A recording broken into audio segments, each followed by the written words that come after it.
When I finished middle school, I wanted only one thing. I wanted to go to an arts high school. I could already imagine myself spending my days drawing, painting, and learning from people who loved art just as much as I did. But my parents told me no. They believed art wasn't a real career, that I would never have a future if I chose that path. So, like many other teenagers, I put my dream aside and convinced myself they probably knew better. The funny thing is, the person who unknowingly gave me my love for art was my father. When I was little, almost every evening he would tell me fantasy stories before bedtime.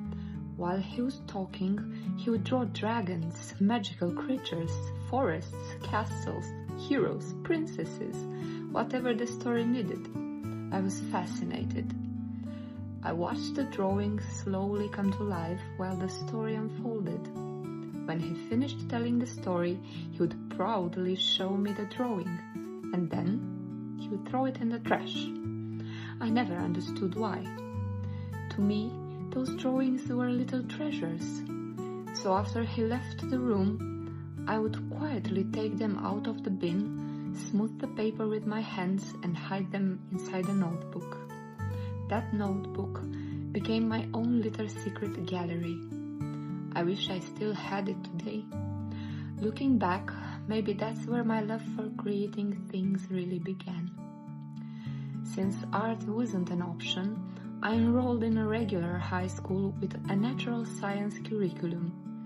It wasn't what I had imagined for myself, but I tried to make the best of it. After graduation, I wanted to join the military academy. Not because I dreamed of becoming a soldier. I simply wanted to leave home and build my own life. But once again, my path was decided for me. My father said, "Girls are treated badly in that field." So I chose something completely different. Chemical engineering.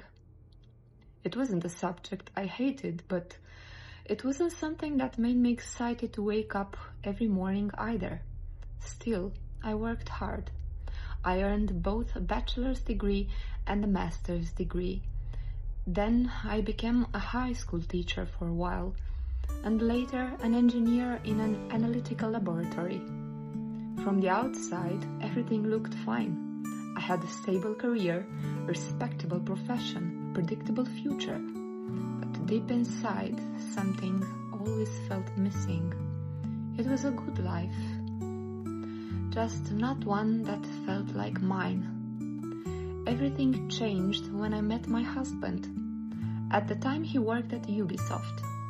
He knew how much I loved games, fantasy worlds, and anything creative.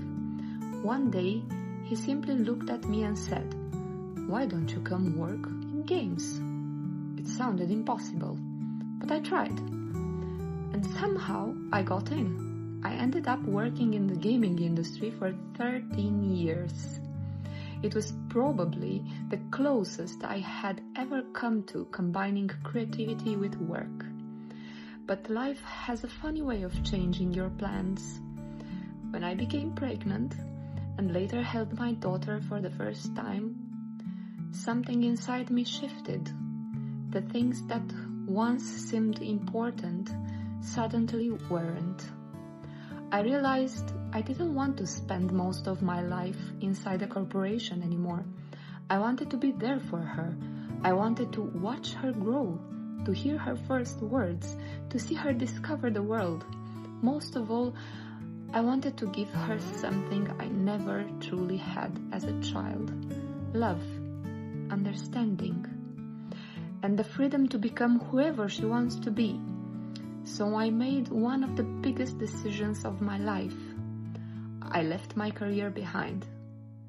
That sounds brave when I say it now, but honestly, it was terrifying, because I had absolutely no idea what would come next.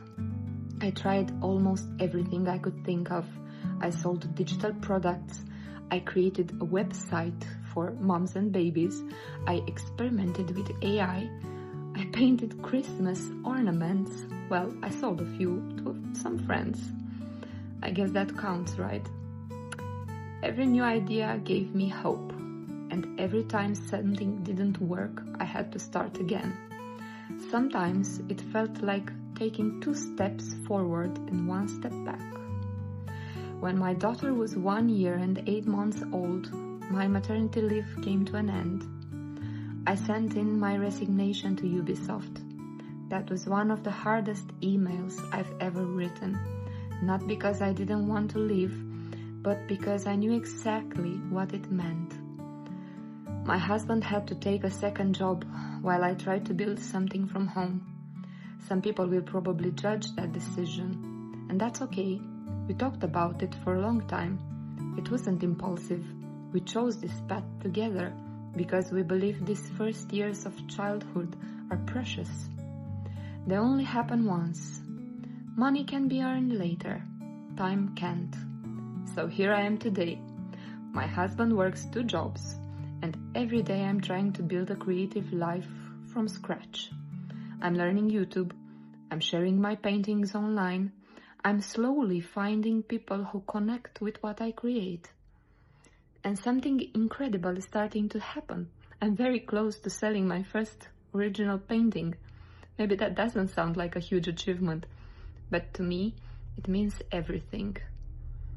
Because after all these years, after every detour, every no, every career that wasn't really mine, I finally came back to the little girl who rescued drawings from a trash because she believed they were worth saving. I wish I could tell my father that he was the reason I became an artist. He passed away more than a year ago. And my mother is now very ill. Life doesn't always give us the chance to say the things we wish we had said. Maybe that's one of the hardest lessons we learn as adults. But maybe I don't need to prove anything anymore.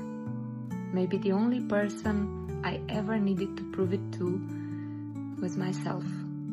If you're watching this while you're chasing something that feels impossible, or maybe you've convinced yourself it's too late to start over, I hope my story reminds you that dreams don't always disappear. Sometimes they simply wait for us. Sometimes life takes us on a long road before bringing us back to where we were always meant to be.